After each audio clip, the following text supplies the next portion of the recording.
सुप्रभात पिला माने सप्तम श्रेणी समस्त छात्र छात्री मानक भाषा शिक्षण शिक्षादान कार्यक्रम को स्वागत। अच्छा पिला माने वीडियो देखुवा फोटोचित्रटी कहार कहीपर कहल देखी फोटोचित्रटी कहार? हाँ तुम्हें मैंने ठीक कह। ये फोटोचित्रटी भगवान श्रीकृष्ण और माता यशोदा।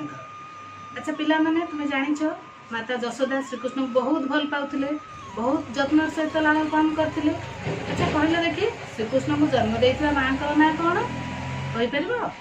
हां तो मैंने ठीक कहिछ। श्रीकृष्ण को जन्म देइथिबा मां को ना हला माता देवकी। पिता वसुदेव और माता देवकींकर अष्टम गर्भर संतान थिले भगवान श्रीकृष्ण। मथुरार कारागार रे से जन्म हेबा क्षणी पिता वसुदेव तांको नै गोपर राजा नंद और राणी यशोदा निकट में समर्पण कर देथिले। जन्मदिन ठारू ही माता यशोदा श्रीकृष्ण को लालन पालन करथिले।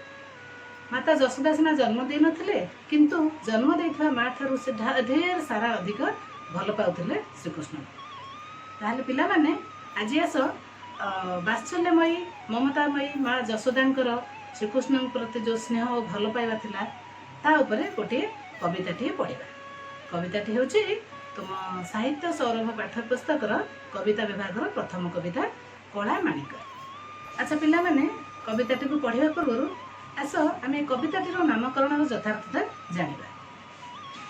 कला माणिक कला हेउछि एक रंग विशेष और माणिक हेउछि एक मूल्यवान धातु। सुना रूपा हीरा नीला परी माणिक हेउछि एक अमूल्य और मूल्यवान धातु, गोटे रत्न। माता यशोदा श्रीकृष्ण थिले माणिक भली मूल्यवान, माणिक तुल्य मूल्यवान थिले। किंतु माणिकर रंग पिला माने जानिछ किपरि? माणिकर रंग लाल, किंतु श्रीकृष्णकर शरीर रंग कला। तेणु तांको माता कला माणिक बोली संबोधन करछथि। माणिक परी मूल्यवान होइथिबारु श्रीकृष्ण यशोदांको पई एवं तांकर रंग कला होइथिबारु तांको से श्रद्धारे कला माणिक बोली संबोधन करछन्ति। आ ए कविताटीर नामकरण मध्य कला माणिक रखा जायछि। अच्छा पिला माने कविताटी को पढ़िबा पूर्व आस आमे ए कविता को लिखिथिबा कविंक विषय सम्यक धारणा पाइबा। एही कविताटी कला माणिक कविताटीर कवि होउछन्ति विदग्ध कवि अभिमन्यु सामंत सिंह। अष्टादश शताब्दी रे अभिमन्यु सामंत सिंहार थिले जन श्रेष्ठ कवि। ओडिया साहित्य रे अष्टादश शताब्दी को रीतिजुग बोली कहा जाए। एही रीतिजुगीय कवि मानक मध्यरे अभिमन्यु जने प्रमुख स्रष्टा थिले। जाजपुर जिला बालिया गाँव सामंत परिवार रे 1760 मसीहा फेब्रुआरी मास 23 तारिख रे से जन्मग्रहण करथिले। तांको बापांकर नाम थिला इंद्रजित सामंत सिंह और मां को नाम थिला तुलसी देवी। बाल्यकालू अभिमन्यु सरल गाँवली भाषा रे सुंदर मनछुआ कविता मान रचना करी निज कवित्वर परिचय देथिले। परे से राधाकृष्ण लीला को आधार करी काव्य कविता मान रचना करथिले।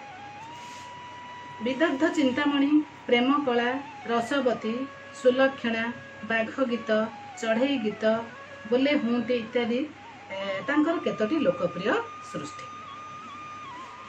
कैशोर अवस्था रे मात्र 9 वर्ष बयस रे से तांकर कविता लेखा आरंभ करथिले।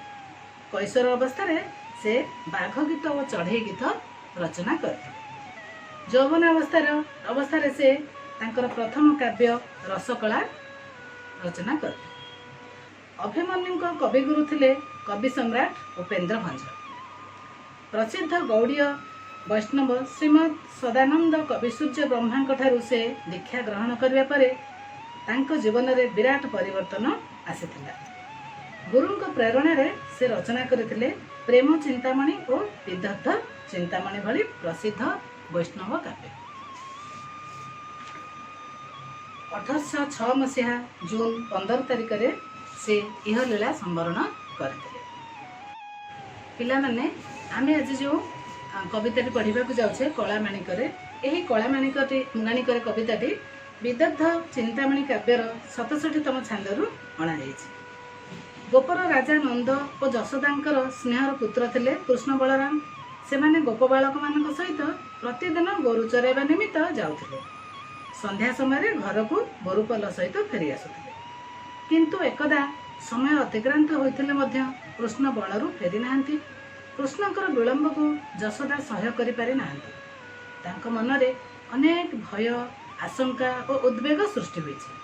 ସେ କୃଷ୍ଣଙ୍କର ନାନା କାର୍ଯ୍ୟ ଓ ଗୁଣକୁ ମନେ ପକାଇ ବାତୁଳ ପ୍ରାୟ ହୋଇ ଉଠିଛନ୍ତି।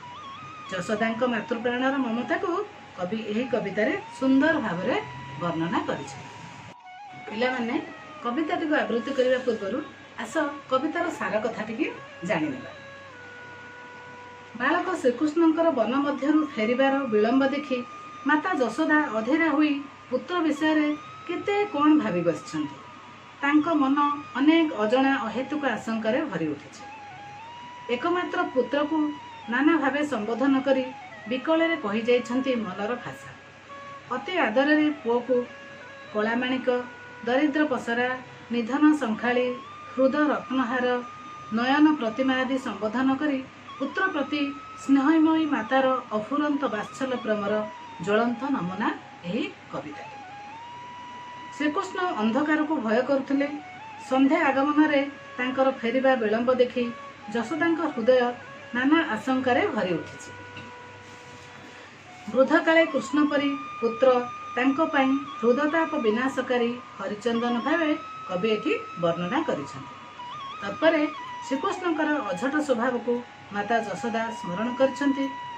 ଗୋଟିକା, ଅଧାମ, ସର ଆଦି ସ୍ୱାଦିଷ୍ଟ ଖାଦ୍ୟକୁ ନ ଛୁଇଁ ଲବଣୀ ଲାଞ୍ଚ ମାଗୁଥିବା କଥା ତାଙ୍କର ମନେ ପଡ଼ି ଯାଇଛି। କୃଷ୍ଣ ଅନ୍ଧାରକୁ ଡରୁଥିବାରୁ ତାଙ୍କୁ ବଣକୁ ଯିବା ପାଇଁ ସେ ବାରମ୍ବାର ବାରଣ କରୁଥିଲେ। ବନରେ ନାନା ରାକ୍ଷସ ରାକ୍ଷସୀ ପୁଅର କିଛି କ୍ଷତି ଘଟାଇଲେ କି ବୋଲି ଚିନ୍ତା କରି ସେ ଅଧୀରା ହୋଇପଡ଼ିଛନ୍ତି। କୋମଳ ବୟସ ବାଳକ ପୁତ୍ରକୁ ବନକୁ ଛାଡ଼ି ସେ ନିଜକୁ ଧିକ୍କାର କରିଛନ୍ତି। ଦୁଇ ପହରର ପ୍ରଚଣ୍ଡ ଖରାରେ ଶରୀର ଝାଳେଇ ଯାଇଥିବା ଅବା କେଉଁ ଏକ ଗଛ ତଳେ କ୍ଳାନ୍ତ ଦେହ ଲୋଟାଇ ଦେଇଥିବେ ବୋଲି ଭାବି ମନ ତାଙ୍କର ଦୁଃଖରେ ଭରି ଉଠିଛି। ସାଥିରେ ଛତା ଓ କଠାଉ ନ ନେଇ ଯାଇଥିବାରୁ ପୁଅ ବଡ଼ କଷ୍ଟ ପାଇଥିବ ବୋଲି ତାଙ୍କ ମନକୁ ଆସିଛି। ନରମ ପାଦ ଦିଓଟି ହୁଏତ କେତେ କଣ୍ଟା ମାଡ଼ି କ୍ଷତ ବିକ୍ଷତ ହୋଇ ପଡ଼ିଥିବ। ଏହିପରି ନାନା ମନ୍ଦ ଭାବନାରେ ମନ ତାଙ୍କର ଭରି ଉଠିଛି। ବଂଶୀ ସ୍ୱନକୁ କାନ ଡରି ଏକ ଲୟରେ ପୁଅର ଫେରିବା ବାଟକୁ ଚାହିଁ ରହୁଥିବା ଯଶୋଦା ଆଜି ସେହି ସ୍ୱନ ଶୁଣି ପାରୁନଥିବାରୁ ମନରେ ନାନା ଭାବନା ଆଣି ଭାଡ଼ି ହୋଇଛନ୍ତି। ପିଲାମାନେ, ଆମେ ଆଜି এই କଳାମାଣିକ କବିତାଟିର କବି ପରିଚୟ, କବିତାର ପୃଷ୍ଠଭୂମି ଓ ସାର କଥା ଉପରେ ଆଲୋଚନା କଲେ। ତେଣୁ ଆସନ୍ତା କ୍ଲାସରେ ଆମେ କବିତାଟିକୁ ଆବୃତ୍ତି କରିବା। ତାହେଲେ ଆଜିର କ୍ଲାସକୁ ଏଇଠି ରଖିବା ପିଲାମାନେ। ନେକ୍ସଟ କ୍ଲାସରେ ଦେଖା ହେବ କବିତାର ରସବୋଧ ଆବୃତ୍ତି ସହ। ସେତେ ପର୍ଯ୍ୟନ୍ତ ବିଦାୟ ନେଉଛି। ଧନ୍ୟବାଦ।